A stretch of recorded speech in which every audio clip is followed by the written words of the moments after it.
پارے کے آخر میں نا اللہ کریم نے ایک واقعہ بیان فرمایا ہے.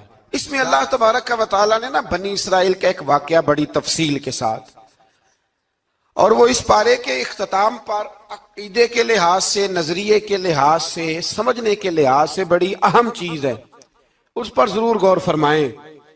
وہ یہ ہوا کہ بنی اسرائیل کے اندر ہمیشہ ایسے ہوتا تھا کہ اللہ تبارک و تعالیٰ ایک پیغمبر اور ایک بادشاہ، بنی اسرائیل کے اندر ہمیشہ نبی اور بادشاہ موجود رہتے تھے. ایک وقت ایسا آیا کہ بنی اسرائیل میں کوئی نبی نہیں تھے، اور بنی اسرائیل کا جو اپنا علاقہ تھا نا وہ ملک شام ہے.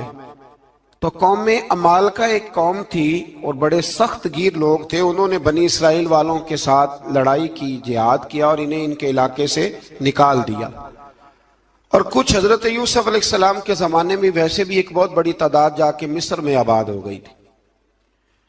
اب یہ ہوا کہ ان کے پاس کوئی بادشاہ نہیں ہے، یہ بار بار دعا کرتے ہیں، التجا کرتے ہیں. تو اللہ تعالیٰ نے ایک پیغمبر انہیں عطا کیے جن کے مختلف نام کتابوں میں ہیں. صدر الافاضل رحمۃ اللہ علیہ نے تفسیر خزائن العرفان کے اندر ان کا نام حضرت شمویل علیہ السلام لکھا ہے. حضرت شمویل علیہ السلام کو اللہ تعالیٰ نے نبوت عطا فرمائی، اور جب حضرت شمویل علیہ السلام اللہ کے نبی ہوئے، بنی اسرائیل والوں کو یقین آیا کہ اللہ نے الحمدللہ ہمیں ایک نبی کے جھنڈے تلے جمع کر دیا ہے، تو پھر انہوں نے کہا کہ آپ ہمارے سامنے ایک بادشاہ بھی مقرر کریں تاکہ ہم اس کی سرپرستی میں جہاد کریں. جب انہوں نے یہ بات کی تو اللہ تبارک و تعالیٰ نے حضرت شمویل علیہ السلام کے ذمے لگایا. تو ایک اس زمانے میں اللہ کے نیک بندے تھے جناب طالوت علیہ السلام ان کا نام تھا. تو حضرت شمویل علیہ السلام نے انہیں کہا کہ اللہ کریم نے نا تمہارا بادشاہ طالوت کو بنایا ہے. ان کا نام بھی قرآن مجید نے ذکر فرمایا ہے. تو بنی اسرائیل کے لوگ کہنے لگے یہ تو غریب آدمی ہے، وہ بکریاں چرایا کرتے تھے، لیکن علم میں بڑے پختہ تھے، وجود میں بڑے طاقتور تھے. تو کہا کہ یہ تو غریب آدمی ہے، تو ہم تو زیادہ حق رکھتے تھے کہ ہمیں بادشاہ بنایا جائے. تو حضرت طالوت علیہ السلام کے بادشاہ بننے کے بعد حضرت شمویل علیہ السلام نے جو بات کی، اللہ کریم نے اسے قرآن مجید میں بیان فرمایا. رب فرماتا ہے بسطۃ فی العلم والجسم، اسے اس لیے تمہارا بادشاہ بنایا گیا ہے کہ اسے ہم نے کشادگی دی ہے، علم میں بھی اور جسم میں بھی. بڑے ماشاءاللہ موٹے تازے تھے، وجود بڑا طاقتور تھا. کچھ موٹے تازے ہوتے ہیں پر طاقتور نہیں ہوتے، موٹے تازے بھی تھے اور طاقتور بھی تھے. فرمایا کہ وجود میں بھی طاقت ہے اور علم میں بھی اللہ نے انہیں وسعت عطا فرمائی. تو بنی اسرائیل والے کہنے لگے جی نہیں جی کوئی بندہ اور آ جائے، یہ ہمارا بہت بڑا مسئلہ ہے نا جی، ہر ایک کی مرضی کی نہ تو بات ہو سکتی ہے اور نہ ہر بندہ ہر ایک کی مرضی پر پورا. کہنے لگے نہیں جی کوئی اور ہونا چاہیے تھا، ہمیں کیسے پتا چلے گا کہ اللہ نے مقرر کیا ہے. بڑی خاص بات ہے، اس کو سمجھیے گا، یہ سارا مضمون آپ کو ملے گا اسی پارے کے آخر میں. آپ پڑھیں گے نا جی تو یہ سارا مضمون آپ کو ملے گا، اور آپ اگر سرسری نظر سے بھی اس کا مطالعہ کریں گے نا، جا کے قرآن شریف کھول کے 15ویں سے 16ویں رکوع میں آپ خوش ہوں گے کہ آپ کتنے اچھے نظریے اور عقیدے کے ماننے والے ہیں. تو جب کہا نا کہ طالوت کو ہمارا بادشاہ بنایا گیا تو دلیل کیا ہے، تو قرآن کہتا ہے کہ حضرت شمویل علیہ السلام نے فرمایا کہ تمہارا ایک تابوت تھا، ایک صندوق تھا تمہارے پاس، وہ صندوق تمہارا قوم عمال کا اٹھا کے لے گئی تھی. ان کے بادشاہ ہونے کی دلیل یہ ہے کہ اللہ تمہارا وہ صندوق تمہیں واپس کر دے گا، وہ تمہارا صندوق تمہیں واپس کر دے گا. اس صندوق میں کیا ہے؟ وہ حضرت آدم جنت سے ساتھ لے کے آئے تھے. اس میں تھا کیا؟ تو قرآن مجید کہتا ہے کہ اس کے اندر نا حضرت ہارون علیہ السلام اور حضرت موسیٰ علیہ السلام کے تبرکات تھے. تبرکات. کل میں ایک مولوی دیکھ رہا تھا بیچارہ، ایک بندہ نا مسجد نبی کے ساتھ غلاف اور شاید کوئی کفن تھا، وہ مسجد نبی کی دیواروں سے مس کر رہا تھا. تو وہ کہہ رہا تھا نہیں اس سے کیا ہوتا ہے، تبرک کوئی چیز نہیں، اچھے اعمال کی وجہ سے بندہ بخشا جائے گا. میں نے کہا تو مجھے ملے تو میں تجھے بخاری کھول کے دکھاؤں کہ حضرت عبد الرحمن ابن عوف جنہیں حضور نے قطعی جنتی کہا، حضور کے وجود پر کرتا دیکھ کے کہنے لگے حضور بڑا ہی سونا لگ رہا ہے. تو فرمایا تجھے چاہیے حضور مل جائے تو کیا ہی بات ہے. نبی پاک نے عطا کیا تو صحابہ کہنے لگے عبد الرحمن آپ کو تو ضرورت نہیں تھی, آپ کے پاس تو بڑے لباس ہیں, تو یہ کرتا حضور نے قبول کر لیا, کوئی لے کے آیا اور آپ نے مانگ لیا. تو وہ رو پڑے, کہنے لگے پہننے کے لیے نہیں مانگا, یہ حضور کے جسم سے لگ گیا ہے, میں نے کفن بنانے کے لیے مانگا ہے. تو کہتا ہے حضور کے تبرک میں خیر کوئی نہیں.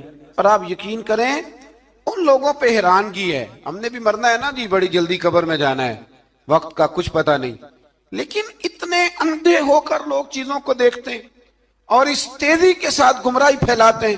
مجھے باقاعدہ کسی نے ویڈیو بھیجی اور کہنے لگا جی دیکھیں کتنی اچھی بات کر رہا ہے, لوگوں کو سمجھائیں. تو میں نے کہا نہیں, اس کو سمجھانے کی ضرورت ہے.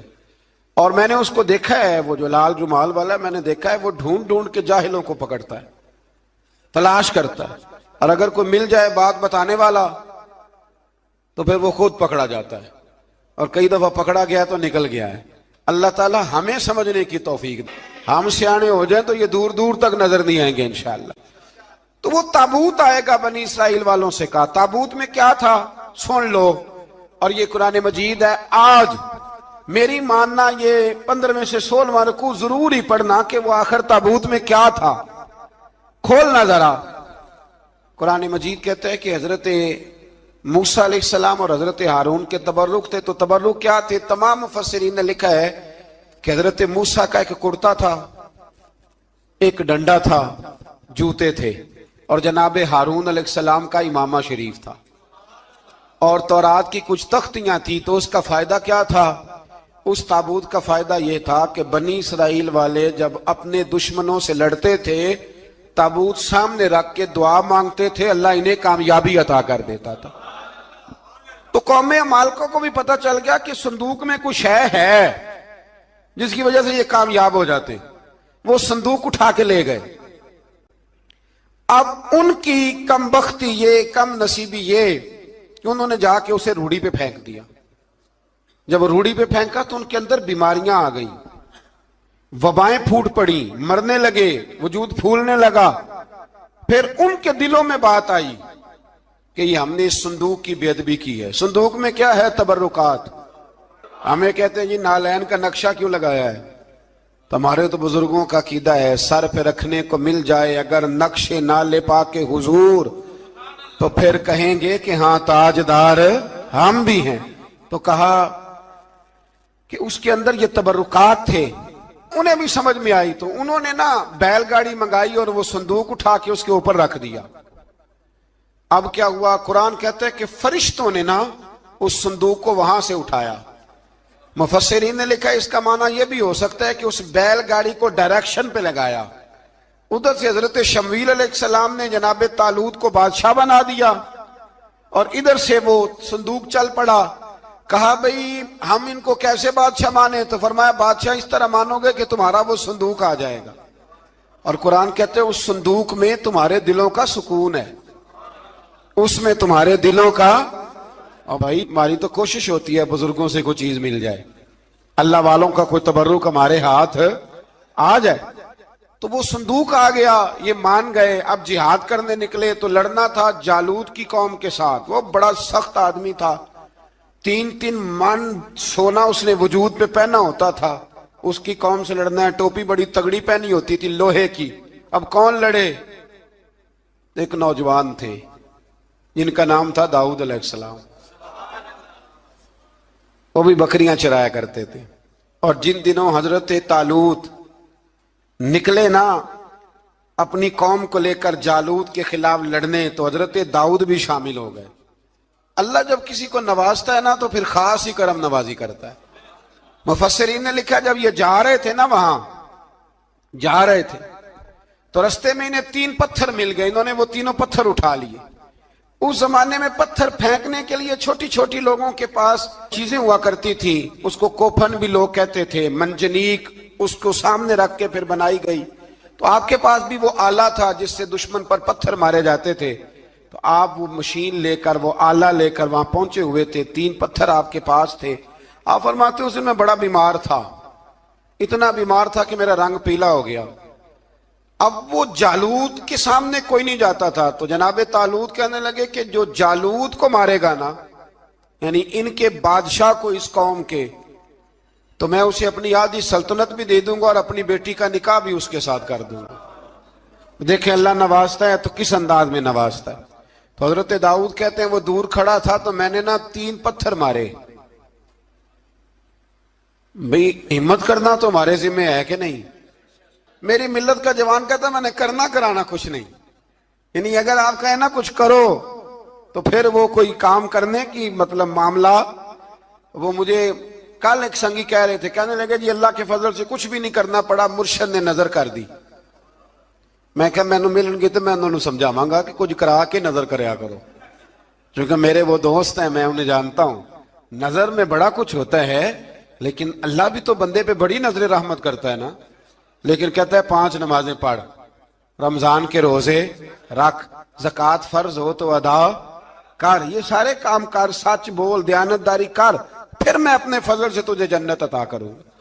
تو یہ جو رویہ ہم نے بنایا یہ درست نہیں۔ تو فرماتے ہیں 3 پتھر میں نے مارے، اللہ نے اتنا فضل کیا کہ وہ بھی مر گیا، اور اسے چھو کے میرے پتھر آگے بڑھے تو اس کی فوج کے 30 آدمی بھی مر گئے۔ 3 پتھروں سے 31 بندے اللہ نے مار دیے۔ فرماتے اس لیے کہ ہاتھ میرے تھے اور طاقتیں میرے رب کریم کی تھی۔ تو حضرت داؤد علیہ السلام کے حصے میں جناب طالوت کی صاحبزادی بھی آئی، آدھی سلطنت بھی آئی۔ کافی سال حضرت طالوت حیات رہے، پھر ان کا وصال ہو گیا، تو ساری سلطنت حضرت داؤد کو ملی، اور پھر اللہ تبارک و تعالیٰ نے انہیں نبوت بھی عطا فرمائی۔ یہ دنیا میں واحد پیغمبر ہیں جو بیک وقت نبی بھی تھے اور بادشاہ بھی تھے، اور پھر اللہ نے فضل فرمایا، انہوں نے بڑی بڑی فتوحات کی، اور پھر حضرت داؤد کے صاحبزادے کا نام حضرت سلیمان علیہ السلام، پھر ان کے صاحبزادے کا نام حضرت۔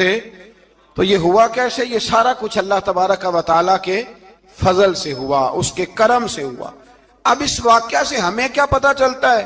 ہمیں یہ پتا چلتا ہے کہ رب جب فضل فرمائے نہ کسی پہ بھی، تو ہمیں اس بندے کو دیکھ کے راضی ہونا چاہیے، کوئی شکوہ نہیں کرنا چاہیے۔ اور دوسری بات یہ سمجھ لینا چاہیے کہ حکومتیں، مال، دولت یہ صرف سیاستوں سے نہیں ملتی، یہ خدا کے فضل سے ملتی۔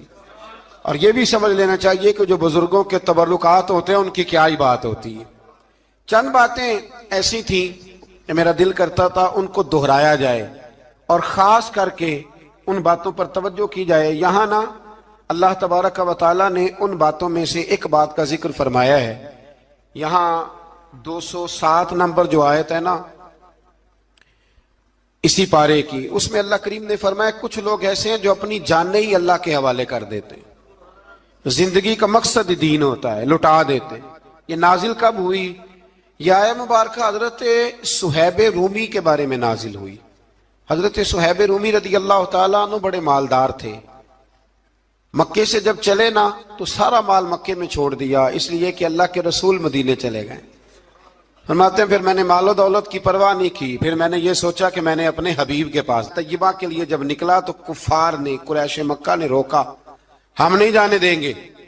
تو حضرت صہیب رومی فرمانے لگے بھی سنو، میں کمزور نہیں، میں طاقتور آدمی ہوں، اور تم میں سے کوئی ایسا مائی کا لال نہیں جو تیر چلانے میں مجھ سے زیادہ سیانا ہو، تلوار چلانے میں مجھ سے زیادہ عقل مند ہو، جانا مدینے میں نے ہے۔ اب یہ ہے کہ تم بتاؤ میرے ساتھ تیروں تلواروں سے لڑو گے یا میں تمہیں ایک سودا بتاؤں گا، سودا کرو گے؟ قریش کہنے لگے سودا کیا ہے؟ کہنے لگے میرا بڑا مال ہے، میں مکے میں دفن کر کے آیا ہوں، تم مجھے مدینے جانے دو، میں تمہیں سارے مال کا پتہ بتا دیتا ہوں۔ ہزاروں لاکھوں میں تھا مال تجارت۔ دیکھیں جب صحابہ مدینے جاتے تھے تو کتنی قیمت دے کے جایا کرتے تھے۔ تم مجھے جانے دو، میں تمہیں وہاں کا پتہ بتاتا ہوں۔ انہوں نے کہا جی بات ٹھیک ہے، آپ پتہ بتا دیں۔